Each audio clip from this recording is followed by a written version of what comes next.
ખેરાલુ રૂપેણ મુક્તિધામના આદ્ય સ્થાપકના ફોટાનું અનાવરણ કરતા ધારાસભ્ય સરદારભાઈ ચૌધરી. રૂપેણ મુક્તિધામ સંસ્થાના આદ્ય સ્થાપક સ્વ પોપટભાઈ બ્રહ્મભટ્ટ કે જેઓ પૂર્વ પ્રિન્સિપાલ મ્યુનિસિપલ હાઈસ્કૂલ સહિત અનેકવિધ સંસ્થાઓમાં તેઓએ સેવા આપી છે. ખેરાલુ રૂપેણ મુક્તિધામ હોલમાં સંસ્થા પ્રમુખ ધર્મેન્દ્રભાઈ બ્રહ્મભટ્ટે સ્વાગત પ્રવચન કર્યું હતું. સંસ્થાના ઉપપ્રમુખ બ્રહ્મભટ્ટ હરગોવિંદભાઈ માસ્તર અને નાથુભાઈ સોની અને મંત્રી ચંદ્રકાંતભાઈ ભાવસાર અને મહામંત્રી જસ્મીનભાઈ દેવીએ જે સમગ્ર કાર્યક્રમનું સંચાલન કર્યું હતું. ધારાસભ્ય સરદારભાઈ ચૌધરીનું સંસ્થા વતી ફૂલછડી આપી છાલ ઓઢારીને સન્માન કરવામાં આવ્યું. સ્વ પોપટભાઈ બ્રહ્મભટ્ટના પુત્ર ભરતભાઈએ પણ ધારાસભ્યનું સન્માન કર્યું. આ કાર્યક્રમમાં નગરસેવક મહેશભાઈ બારોટ અને બાબુભાઈ સુથાર સહિત નગરપાલિકા પૂર્વ પ્રમુખ હેમંતભાઈ શુક્લ સહિત ગોવિંદભાઈ પ્રજાપતિ અને જેઠાભાઈ પ્રજાપતિ સહિત વકીલ પંકજભાઈ બ્રહ્મભટ્ટ અને અજયભાઈ બારોટ સહિત સંસ્થાના ટ્રસ્ટીઓ અને કારોબારી સભ્યો ટૂંકી નોટિસમાં ઉપસ્થિત રહ્યા હતા. ધારાસભ્ય સરદારભાઈ ચૌધરીએ મહેમાનોની હાજરીમાં અને સ્વ પોપટભાઈ બ્રહ્મભટ્ટ પરિવારના સભ્યોની હાજરીમાં ફોટાનું અનાવરણ કરવામાં આવ્યું. ધારાસભ્ય સરદારભાઈ ચૌધરીએ પણ ધારાસભ્યની ગ્રાન્ટમાંથી 10 લાખની ફાળવણીની જાહેરાત કરી. સુરતની એક સંસ્થા દ્વારા મુક્તિધામના વિકાસ માટે ફંડ આપવાની જાહેરાત કરવામાં આવી. જસ્મીનભાઈ દેવીએ પત્ર વંચાણે લઈને આભાર વ્યક્ત વિધિ કરી હતી. વધુ સમાચારો અને અપડેટ્સ માટે જોતા રહો online TV news. Reporter Renuka સાથે સુરેશ ઠાકોર અને ફારૂક મેમણ, ખેરાલુ.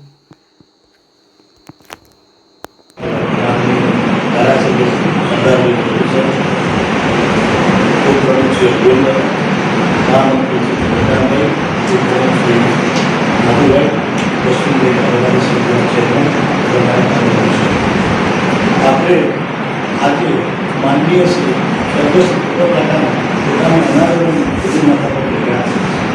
સાહેબ માટે જો કંઈ કહેવું હોય તો આપણે એના માટે કહી શકીએ કે આ સંસ્થાના આદ્ય સ્થાપક કે જેમણે આને શરૂ કર્યું એવા માનવીય ગરીબ કાકાએ આને બનાવ્યું છે. ખૂબ મહેનત કરી છે.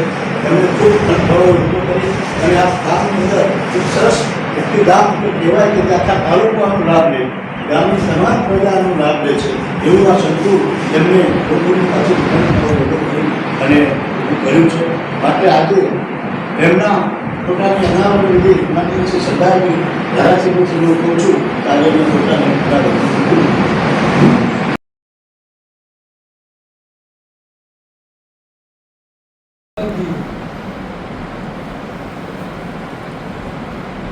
આ એક મુક્તિધામનો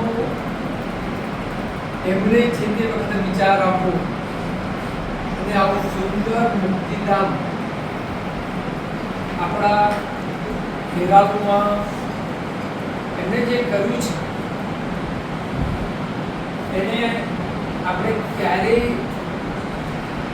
ભૂલી શકીએ નહીં, કેમ કે આ મહત્વની વસ્તુ છે, એક જરૂરિયાત છે.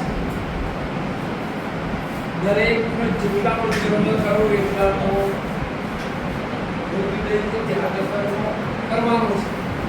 અને એ વખતે આપણે આવું જેટલું સુંદર સગવડવાળું મુક્તિધામ હોય તો એ મુક્તિધામની અંદર જ્યારે એમના સંબંધીઓ અહીંયા એમના દેહને લઈને આવે ત્યારે એ શોકાતુર હોય છે. અને આવું સુંદર વાતાવરણ હોય એમને એ વખતે જે પણ એમના સંબંધીઓ હોય એમને એ વખતે દુઃખ ઓછું થાય અને આ સગવડો સારી ઉત્પન્ન થાય એ માટે એમને સુંદર આયોજન કર્યું છે. આ ચિરસ્મરણીય છે, ક્યારેય ભૂલાય નહીં એવું આ સુંદર કાર્ય છે એમને. અને મને ખ્યાલ છે આ મુક્તિધામ નહીં પણ એ કેળવણી કાળ પણ એટલા એમને ખેરાલુને હંમેશા કેમ કરીને ખેરાલુની પ્રગતિ થાય એની સતત ચિંતા કરી છે. ધારાસભ્ય બન્યો ત્યારે પણ મને કાકાનો ફોન આવે અને બાબા સમય સુધી અમે ફોન પર વાત કરી અને એ મને હંમેશા સુઝાવ આપતા કે સરકારભાઈ આપણે આવું કરીએ આવું કરીએ. એમના સુઝાવોને કાયમી મેં સાથે લીધો છે અને આજે આ સુંદર પ્રસંગે આપણે બધા જે મુક્તિધામના ટ્રસ્ટના ટ્રસ્ટીઓએ પ્રમુખશ્રી ઉપપ્રમુખશ્રી મંત્રીશ્રી અને બધાએ આ ફોટો અનાવરણનો જે ખરેખર આજે કાર્યક્રમ રાખ્યો મને આનંદ થયો અને એ વખતે મને નાથુજીએ ફોન કરીને કહ્યું કે સાહેબ આવું અમે કાર્યક્રમ નાનો કરવાના છીએ, આપ આવશો મેં અવશ્ય કીધું હું હાજર રહીશ અને આવા સારા કામમાં સહભાગી થવામાં હું હંમેશા તત્પર છું અને આજે કંઈ આપણા અહીંયા ટ્રસ્ટીઓ છે બધા ખેરાલુના બુદ્ધિજીવી લોકો છે, આપણે સાથે મળીને ખેરાલુનું જેટલું સારું કામ થાય એમાં આપણે બધા સાથે મળીને તમારો પણ કોઈ સુઝાવ હોય તો તમે મને કહી શકો છો અને આપણે બધા ભેગા મળીને ખેરાલુનું સુંદર કામ કાર્યમાં પણ આપણે સાથે રહીશું અને મુક્તિધામમાં પણ મને આ અવસરે ઉપસ્થિત રહેવાનો મોકો આપી શકો અગાઉ પણ આપણે યોગદાન આપ્યું છે ને અમે આ બધા ટ્રસ્ટીઓ સાથે અગાઉ આપણા સાંસદ શ્રી જુવલજી ખાન પણ આપણે બધા ગયા હતા નીચે ગઈ આપણે મળી ગયેલો પ્રયત્ન કર્યો એ વખતે આપણે 15 લાખ રૂપિયા એમને આપ્યા હતા અને પછી આપણે ત્યાંથી બીજે પણ પ્રયત્ન ઓઈજીસીમાં આપણે ગયા હતા અને ઓઈજીસીમાંથી આ લાવવા માટે ડેરીમાં ગયા હતા, બધું કર્યું હતું અને કર્યો છે ને હજીએ હું જ્યાં પણ જરૂર પડશે આપણા તમામ ટ્રસ્ટી મિત્રોને કહું છું કે આના ડેવલપમેન્ટ માટે કઈ જરૂરિયાત માટે જો જરૂર પડે હું આપણી સાથે આવીશ અને સતત હું આજે મારા આગામી વર્ષમાં 5 લાખ રૂપિયા બીજા મારા ફળમાંથી પણ